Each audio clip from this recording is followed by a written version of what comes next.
लोग को इंतजार था नहीं कि प्रशांत किशोर नहीं आएगा, प्रशांत किशोर भाग गया, मुंह छुपा लिया। ये भाई प्रशांत किशोर काहे मुंह छुपाएगा? आया है, सीना चौड़ा करके आया है, शेर की तरह दहाड़ते हुए आया है और वही अंदाज में दहाड़ा है प्रशांत किशोर। कैमरा लगे थे, माइक लगे थे, आपके क्वेश्चन कम पड़ जाएंगे, लेकिन वो इंसान जब बोलने लगता है ना, ये तो सबको पता है। अब प्रशांत किशोर के सपोर्टर हो या विरोधी हो, ये तो बात मानते हैं ना कि आप उसके बातों मतलब बात को काट नहीं सकते हैं। जो बात करेगा वो जेन्युइन बात करता है। बेसिकली मैं अगर देखूं तो 3-4 दिनों से, जब से इलेक्शन के रिजल्ट आए हैं, मेनली 2 ही सबसे बड़ा मुद्दा था विरोधियों का। तो प्रशांत किशोर से यही पूछा जाएगा। पहला मुद्दा ये था कि आप हार गए, आप बड़ी बड़ी बातें करते थे, आप हार गए तो आप क्या कीजिएगा, कैसे जवाब दीजिएगा, पहला ये था। और दूसरा मुद्दा ये था लोगों का कि आपने वादा किया था, आपने लिख के दिया था कि अगर जदयू का 25 सीट से ज़्यादा आया तो हम राजनीति छोड़ देंगे। 2 मुद्दा था और दोनों का बड़ा क्लियरिटी से प्रशांत किशोर ने जवाब दिया। पहला क्या बोला उसने कि भाई ठीक है, अगर हम 2.5 साल 3 साल ईमानदारी से लोगों के घर जाके समझाने का प्रयास किए। अब क्या समझाने का प्रयास किए? हम यही समझाने का प्रयास किए ना कि आप जेन्युइन मुद्दा पे वोट दीजिए। असली मुद्दे को समझाया लोगों को कि भाई आप अपने बच्चे के पढ़ाई के लिए वोट दीजिए, आप अपने बच्चे के शिक्षा के लिए वोट दीजिए, स्वास्थ्य के लिए वोट दीजिए, नौकरी के लिए वोट दीजिए। न कि आप 4 किलो अनाज के लिए वोट दीजिए, आप हिंदू मुस्लिम के लिए वोट दीजिए, जाति के लिए वोट दीजिए, दारू शराब मांस मदिरा के लिए वोट दीजिए।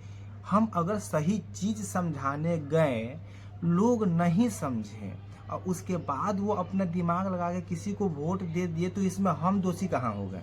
यही तो प्रशांत किशोर बोले हैं कि भाई अगर आप एक अच्छा प्रयास कर रहे हो और प्रयास में सफल नहीं हुए तो हम शर्मिंदा क्यों हो? भाई अच्छा प्रयास करना कोई गुनाह नहीं है। और इन्होंने बड़ा क्लियरली बोला है कि हमें मत नहीं मिला, हम चुनाव हार गए, इसका मतलब थोड़ी ना हम कटघरे में खड़ा हो गए। हमने क्राइम नहीं किया, हमने लोगों का पैसा नहीं लूटा है। 4 बात अच्छा समझा के आए हैं और उसका असर भी पड़ा है। ठीक है, आप भोली भाली जनता को भले नीतीश कुमार बेवकूफ़ बना दे, भाई बात तो यही है ना कि हमने प्रशांत किशोर ने बताया कि आप रोजगार की बात करिए, तो नीतीश कुमार क्या किए आज की डेट में? उन्होंने स्वरोजगार के नाम पे 10,000 रुपये का किस्त जारी किया है। आप लोग गौर करिएगा, पूरे प्रेस कॉन्फ्रेंस में बोला है प्रशांत किशोर ने कि भाई आपने, लोगों ने ऐसी बात नहीं है कि हमारी बात भी नहीं समझी है, समझी है। लोगों के दिमाग में बैठाया गया कि भैया आपको स्वरोजगार के नाम पे आपको 2 लाख रुपया दिया जाएगा, उसका पहला किस्त, पहला बयाना 10,000 रुपया दिया जा रहा है और हमको फिर से आप सरकार में लाइएगा, नीतीश और एनडीए की सरकार बनाइएगा, तो बाकी के 2 लाख रुपया 1,90,000 रुपया फिर आपको दिया जाएगा, आप अपना रोजगार करिएगा। तो इसमें गलत कहाँ है? हाँ, लेकिन ईमानदारी से जो वादा किए हैं उसको निभाए नीतीश कुमार, यही बात तो प्रशांत किशोर बोल रहे हैं। तो सबसे बड़ी बात यही है और सीना चौड़ा करके बंदे ने बोला है कि भाई हम अच्छा चीज़ समझाने गए हैं, हम समझाने में विफल हो सकते हैं, गलत हो सकते हैं, लेकिन हम चोरी नहीं किए हैं, हम घोटाला नहीं किए हैं और हम मर्डर नहीं किए हैं कि हम गुनाह किए हैं कि हम मुंह छुपा लें।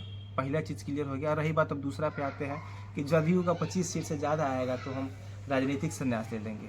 उस पर भी बड़ा क्लियर बोला उन्होंने, भैया ऐसा है। और आप लोग जेन्युइन सोचिए, सबने देखा होगा कि चुनाव से पहले जदयू भाजपा के जो भी नेता गांव और अपने क्षेत्र में जाते थे ना, तो लोग वाग मार के भगाते थे। ये तो वीडियो देखे होंगे, किसी से छुपा नहीं है। भाई उनके नेता जाते थे तो भगाते थे, लोग गाली देते थे, भगा देते थे। अभी चुनाव के दिन ना गोबर फेंका है उनके विजय सिन्हा के क्या उप मुख्यमंत्री हैं। तो जब इंसान की मतलब ऐसी कद्र, ऐसा आपका स्वागत होता था गांव में, उसके बाद ऐसे वोट कैसे पड़ सकता है? तो बड़ा सोचने वाली बात है कि नहीं? तो वहीं प्रशांत किशोर बोल रहे हैं कि भाई मैं आज भी उस बात पर कायम हूँ कि जदयू 25 सीट से ज़्यादा डिजर्व नहीं करती थी अगर वो 10,000 रुपये और 10,000 के अलावा और 1,90,000 रुपये देने की घोषणा नहीं करते। तो आज भी कायम है कि आप एक काम करिए, आप 2 लाख रुपया दे दीजिए 6 महीने के अंदर में, जो आपने वादा किया है लोगों से, उसके बाद हम चले जाएंगे। भाई प्रशांत किशोर का मकसद शुरू से ही विधायक बनना नहीं है, एमपी बनना नहीं है, मंत्रालय संभालना नहीं है। उनका मकसद ही यही था कि बिहार के लोगों का विकास हो। तो अगर लोगों का विकास अगर नीतीश कुमार कर दे रहे हैं 2-2 लाख रुपया दे के, तो उसमें दिक्कत क्या है? 1.5 करोड़ लोगों को, 1.5 करोड़ परिवार को 2 लाख रुपया दे रहे हैं, वो स्वरोजगार कर ले रहे हैं।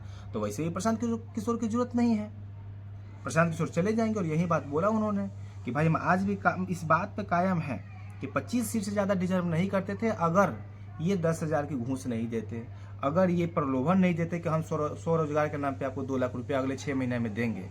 और अच्छी बात है, वो दे तो अच्छी बात है, और अगर नहीं देते हैं तो फिर से संघर्ष जारी रहेगा। तो मोटा मोटी यही कहानी था प्रेस कॉन्फ्रेंस की। तो आप यही मानिए कि जनसुराज कहीं जाने वाला नहीं है, वो एक प्रयास है। प्रयास कभी ख़त्म नहीं होता है जब तक कि सफलता नहीं मिल जाए।